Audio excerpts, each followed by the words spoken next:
Nyo ba mga ka-all goods dumain na naman ako sa Quiapo para matikman yung mga nagsasarapang street food nila dun. Siyempre bago ako mag food trip, magsimba muna tayo para magpasalamat sa mga blessing. Kaya God disperse muna tayo para all goods. Tara, samahan nyo ako sa video na to at isi-share ko sa inyo. Let's go! So ayun guys, nandito tayo sa May Carriedo. Yan. Meron ako dito nakitang espasol. Mukhang masarap try natin. Ay Nay!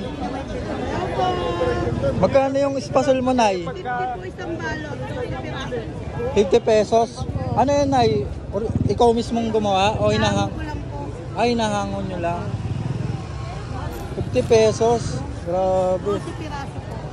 12 piraso po? Ayan guys, bali 50 pesos daw to. Tapos 12 piraso daw yung laman. Anong oras kayo nag-open dito, Nay? Nagtitinda? Hanggang Gabi po. araw-araw po. Opo. Ano pong pangalan nyo, Nay? Nanay Emmy po. Nanay Emmy. Opo. Okay, sige po, Nay. Pabili nga po.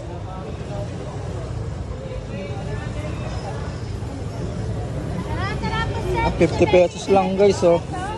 Yan guys, ito oh. Espasol ni Nanay Emmy, 50 pesos lang. Pure na ano daw to, giniling na bigas, tapos may gatas. Kaya masarap. Nay, nakakailang ganito ka sa isang araw? 2 timba po. 2 timba na ganito karami. Grabe. Ang dami nun, Nay. Okay guys, dito tayo sa Quiapo. Try natin tong espasol ni Nanay Emmy. Dito sa Carriedo, 50 pesos lang o 12 pieces. Yan. Try na natin.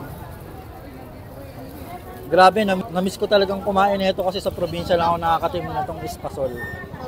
Sa province namin sa Bulacan, pagka fiesta at saka pag undas, yan, lagi nagluluto yung mga lola ko ng ganito. Kaya sobrang namiss ko talaga ko to. Titikman natin.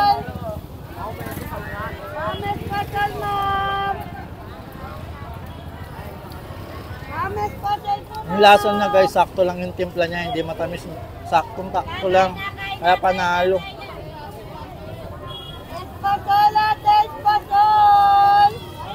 So, pure na bigas daw ang ginamit dito sa gatas. Kaya masarap talaga siya.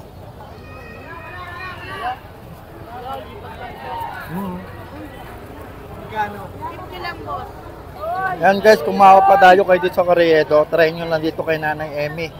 Yan, dito lang siya, malapit siya kay Neneng B. Yan. Ayan, 50 pesos lang. Espasol ni Nanay Emmy sa Carriedo, Quiapo. Panalo.